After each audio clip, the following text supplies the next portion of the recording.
क्षेत्रे ऋषयः सौनकादयः सत्रम स्वर्गाय लोकाय सहस्र सममासत। नैमिषारण्य की पावन भूमि जहां पर 88,000 ऋषि सूत जी महाराज से कथा श्रवण कर रहे हैं और 88,000 ऋषियों ने प्रश्न किया। सूत जी ने उन प्रश्नों का उत्तर दिया और बस प्रश्न और उत्तर में ही पूरी की पूरी भागवत कथा श्रवण कराया गया।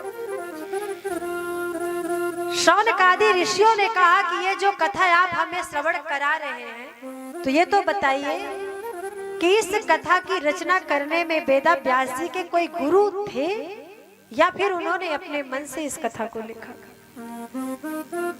तो सूत जी ने कहा कि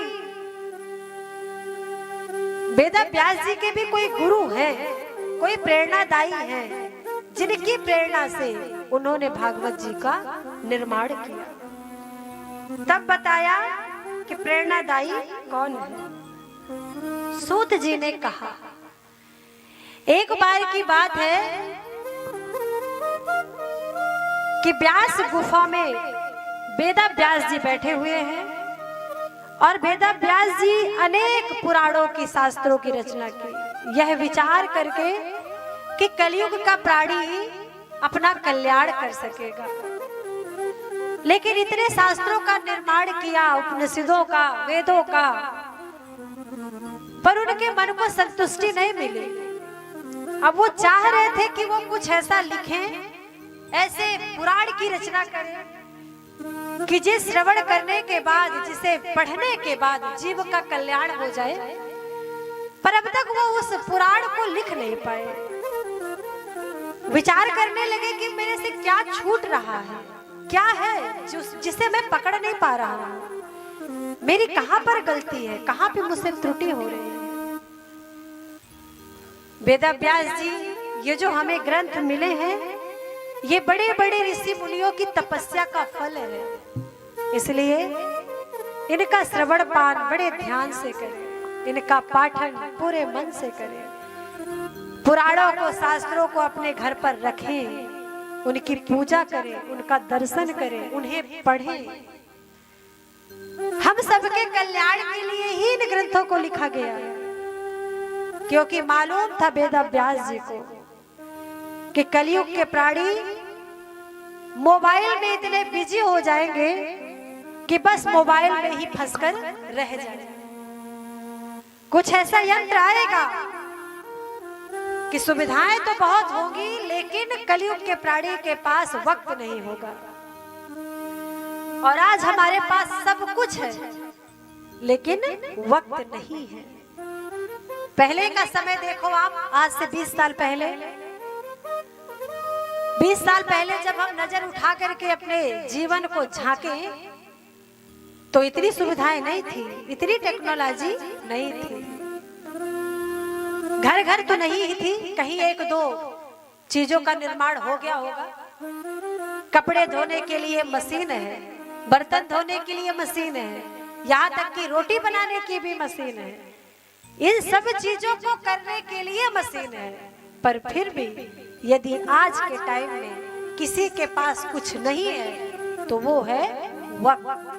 वक्त नहीं है लोगों के पास, अपनों से अपनों को मिलने का वक्त नहीं, साथ बैठ करके भोजन करने का वक्त नहीं, और यदि कहीं साथ बैठ के भोजन कर भी रहे हैं तो फिर बात करने का वक्त नहीं।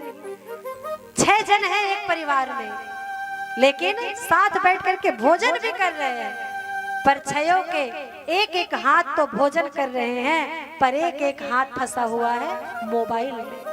क्यों? सही बात है ना।